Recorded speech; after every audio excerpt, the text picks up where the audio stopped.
Nagmulat ng mata si Kara. Tumingin siya sa tabi niya. Wala roon ang asawa. Bumangon siya. Pinuntahan ang crib ng 1 taong gulang na anak na si Carrie.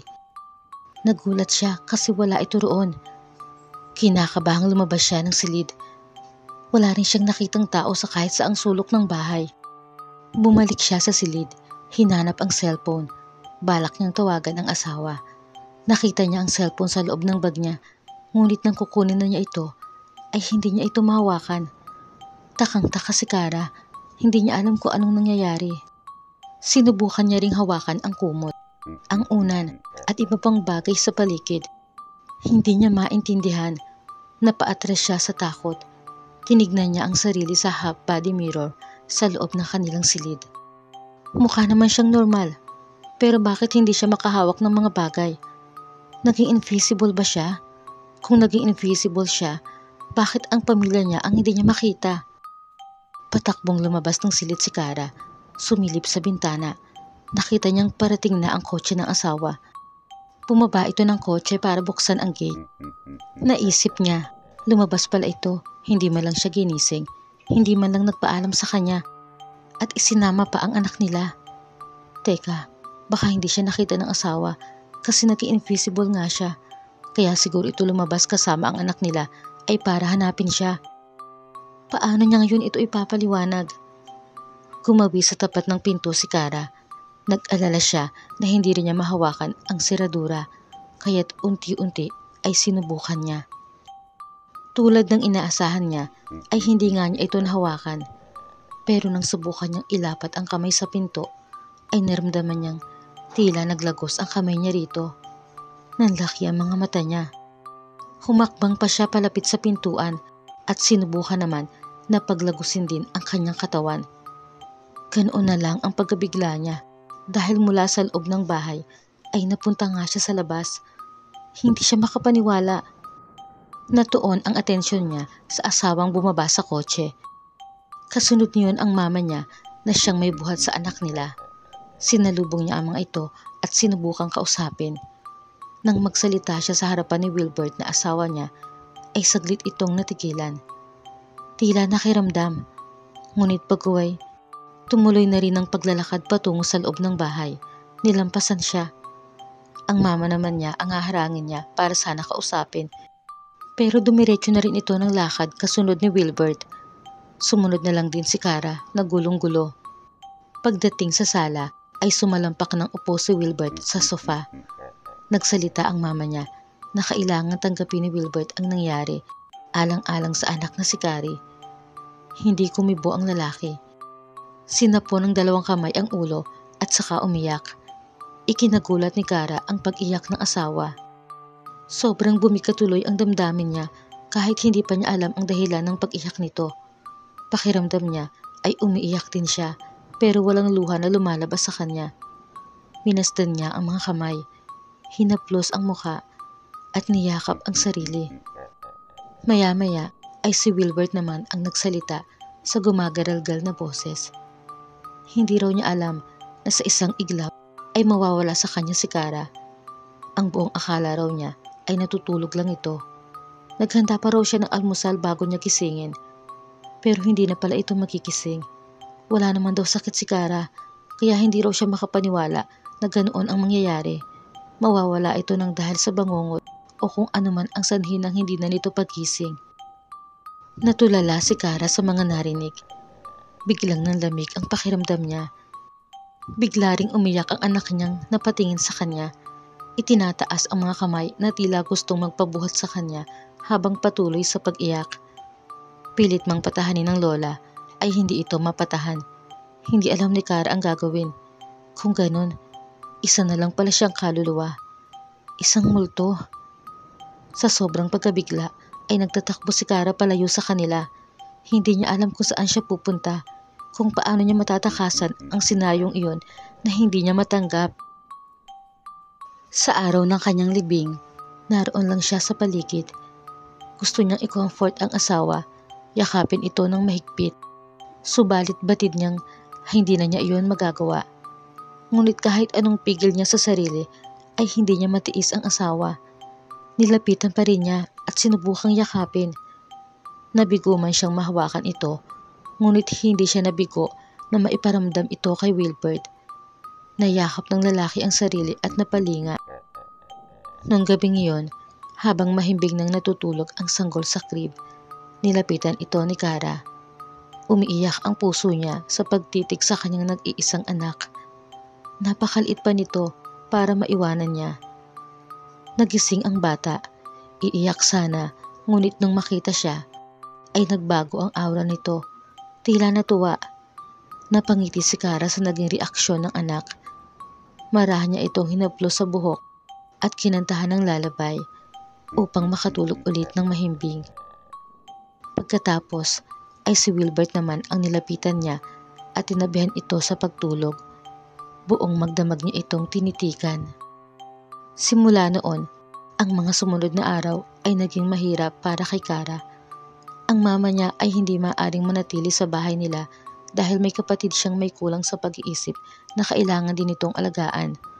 Ang asawa naman niya ay nasa Amerika ang pamilya. Abala rin ito sa trabaho, kaya naman walang mapagpipilian kundi ikuha ng yaya ang kanilang anak. Yung unang yaya na nakuha ay matandang babae, pero masungit. Kahit maliit pa ang kanyang anak, ay lagi na nitong pinapagalitan at pinapalo. Kaya gumawa ng paraan si Kara para takutin ito at magkusang umalis sa bahay. Dala ng galit ay nagawa ni Kara na hipan ang kandilang sinindihan nito para sa altar. Nagawa rin niyang paliparin ang kurtina sa pamamagitan ng hangin at ipulupot ito sa matanda. Sa takot ay basta na lang ito umalis, iniwang mag-isa ang bata sa kuna. Pero nandoon naman si Kara para bantayan ang anak. Ang sumunod na nakuhang yaya ay bata pa at inakit naman ang kanyang asawa. Ang asawa niya ang binabantayan, hindi ang kanyang anak, kaya nagliyab ang kalooban niya at nabasag ang mga pinggan at baso sa harap nito ay kinasugat pa ng kamay nito. Bumagsak din ang frame ni Kara sa mismong harapan ng yaya, kaya nagtatakbo ito palabas ng bahay. Muli ay naiwang mag-isa ang anak niya. Ilang yaya pa ang tumakbong paalis ng bahay nila bago nakatagpo si Wilbert ng yayang nakapasa rin sa multo ni Kara. Isang babaeng hindi pa naman kaanong matanda. Maasikaso ito sa kanilang anak at laging inuuna ang kapakanan nito. Kampante na si Kara sa yaya ng kanyang anak pero hindi kay Wilbert. Isang araw ay may kumatok na babae sa bahay nila. Kilala niya ang babae. Alam niyang kaopisina ito ng asawa niya. Sinasabi na nga ba niya at may gusto ito kay Wilbert. Nakita niyang nagulat ang asawa pagkakita rito. Tinanong ang babae kung ano ang ginagawa roon. Anong babae? Gusto lang daw niyang bisitahin si Wilbert at ang anak nito dahil alam niyang malungkot ang buhay nito ngayon. Sinagot naman ito ni Wilbert na hindi niya kailangan ang magpapasaya dahil nagduloksa pa siya sa pagkawala ni Kara. Ikinawit ng babae ang kamay sa liig ng lalaki at malambing ang boses na sinabing kaya niyang pag-aangin ang kalooban ng lalaki. Lahat handa niyang ibigay para sa ikaliligaya nito. Inalis ni Wilbert ang kamay ng babae sa liig niya at iginiit na ayaw niya munang sumaya. Hindi nakatiis si Kara, dala ng galit ay nagawa niyang pagalawin ang pinto. Bukas-sara, kaya ang dalawa ay napatingin doon. Takot at nagmamadaling umalis ang babae.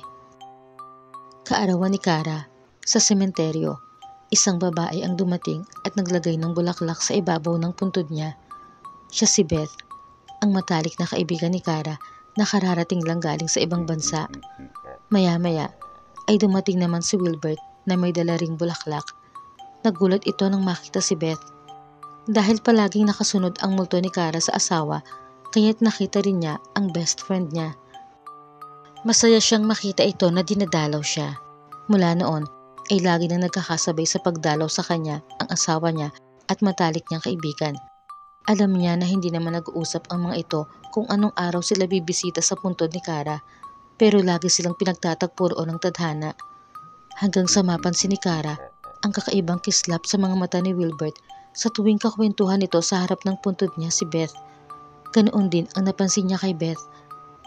Nalito siya sa mararamdaman kung matutuwa ba siya, magsaselos o tatanggapin na lang na tila may namumuong pag-ibig na sa pagitan ng dalawa.